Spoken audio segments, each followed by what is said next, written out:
bismillaahi araxmaani araxiim ku soo dhowaada kanaalkeennii warsada miidiya iyo barnaamijkeennii dhabka hadal oona alah ku soo qaadanno wararka gudaha Soomaaliya geeska Afrika iyo guud ahaan caalamka. fadlan haddii aad ku cusub tahay kanaalkeenna subscribe garee, haddaad nala joogtayna la wadaag asxaabtaada oo fura gambaleelka si aad ula socoto wararka cusub ee soo gelin doonno. barnaamijkeennana waxaan maanta ku soo qaadan doonnaa madaxweynaha jamhuuriyadda federaalka ee Soomaaliya oo ku baaqay shirweyne degdeg ah oo lagu qaban doono magaalada Dhuusamareeb.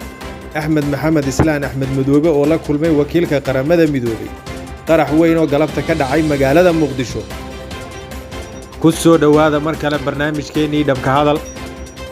madaxweynaha jamhuuriyadda federaalka ee Soomaaliya mudane Maxamed Cabdulaahi Farmaajo oo shir wada tashi ah isugu yeeray madaxda dowlad goboleedyada iyo gobolka Banaadir. madaxweynaha ayaa ku dhawaaqay inuu shirkaasi ka dhici doono magaalada Dhuusamareeb, wuxuuna socon doonaa muddo 3 maalmood ah.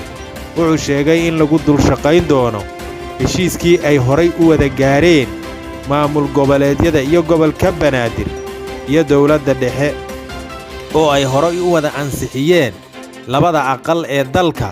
wuxuuna sheegay inuu doonayo in lagu soo afjaro khilaafka u dhexeeya madaxda dowlad goboleedyada iyo dowladda federaalka ee Soomaaliya. sidoo kale Axmed Maxamed Islaan Axmed Madoobe ayaa maanta qasrigiisa madaxtooyada ku qaabilay ergeyga gaarka ah ee qaramada midoobay ee Soomaaliya mudane James Iswaan iyo madax kale oo ka socotay hay'adaha kale ee qaramada midoobay. kulankan madaxweynaha oo ay ku weheliyeen madaxweyne ku-xigeenka koowaad mudane Maxamuud Sayid Aadan iyo qaar ka mid ah golaha xukuumadda sida wasaaradda arrimaha gudaha, caafimaadka, waxbarashada, kalluumaysiga iyo beeraha ayaa looga wada hadlay xaaladda siyaasadeed ee dalka marayo. waxaa kaloo laga wada hadlay taageerada ay qaramada midoobay u fidiso dowlad goboleedka Jubbaland.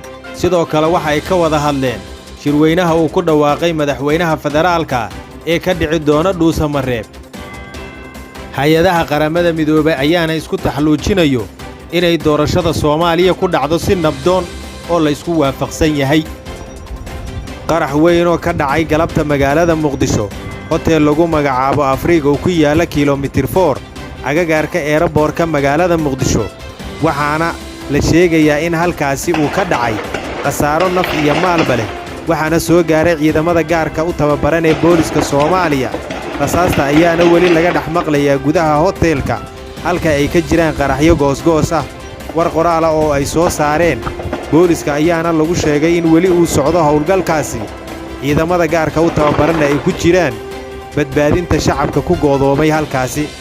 al-shabaab ayaana sheegatay qaraxa, waxaana war qoraal ah oo lagu baahiyey bogagga taabacsan al-shabaab in dagaalyahanno ka tirsan kooxdooda ay gudaha hoteelkaasi galeen, halka uu dagaalka iyo rasaastuna weli ka dhex socoto hoteelka gudihiisa.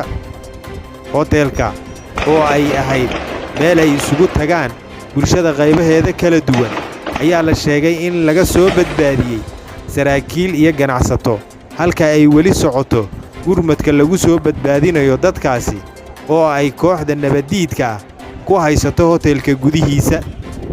waxaanse weli la xaqiijin karin khasaaraha dhabta ah ee ka dhacay halkaasi oo aan idinkugu soo sheegi doonno wararkeenna dambe.